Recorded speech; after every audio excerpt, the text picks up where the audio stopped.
90-এর দশকে মগবাজারের বিশাল সেন্টার ঘিরে চাঁদাবাজি, টেন্ডারবাজি, হত্যাসহ নিজের অপরাধের জগৎ গড়েছিলেন সুব্রত বাইন। আর মতিঝিল ও গোপীবাগ এলাকায় ত্রাসের অপর নাম ছিল মোল্লা মাসুদ। 2001 সালের 25 ডিসেম্বর প্রকাশিত 23 শীর্ষ সন্ত্রাসীর নামের তালিকায়ও ছিল এ দুজনের নাম।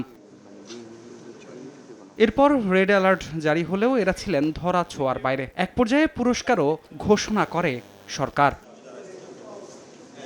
অবশেষে মঙ্গলবার সকালে কুষ্টিয়া এবং রাজধানীর হাতিরঝিল এলাকায় আলাদা অভিযান চালিয়ে অস্ত্র, ম্যাগাজিন, অ্যামুনিশন ও স্যাটেলাইট ফোনসহ সুব্রত বাইন এবং মোল্লা মাসুদ সহ 4 জনকে আটক করে সেনাবাহিনী। সাঁড়াশি অভিযানে 46 ইন্ডিপেন্ডেন্ট ইনফ্যান্ট্রি ব্রিগেড একটি ইউনিট গোপন তথ্যের ভিত্তিতে সফলভাবে 2 জন শীর্ষ সন্ত্রাসী এবং তাদের 2 জন সহযোগীকে গ্রেফতার করতে সক্ষম হয়। সুব্রত বাইন এবং মোল্লা মাসুদ হল তালিকাভুক্ত 23 জন শীর্ষ সন্ত্রাসী দলের অন্যতম নেতা এবং 7 স্টার চক্রের মূল পরিকল্পনাকারী। বিকেলে এক সংবাদ সম্মেলনে আইএসপিআর জানায়, জাতীয় নিরাপত্তা নিশ্চিত ও জনগণের জানমাল রক্ষায় প্রতিশ্রুতিবদ্ধ বাংলাদেশ সেনাবাহিনী। সেনাবাহিনী প্রধানের সুস্পষ্ট নির্দেশনার আলোকে দেশের অভ্যন্তরীণ নিরাপত্তা এবং জনগণের জানমালের সুরক্ষায় বাংলাদেশ সেনাবাহিনী সর্বোচ্চ প্রস্তুত এবং প্রতিশ্রুতিবদ্ধ।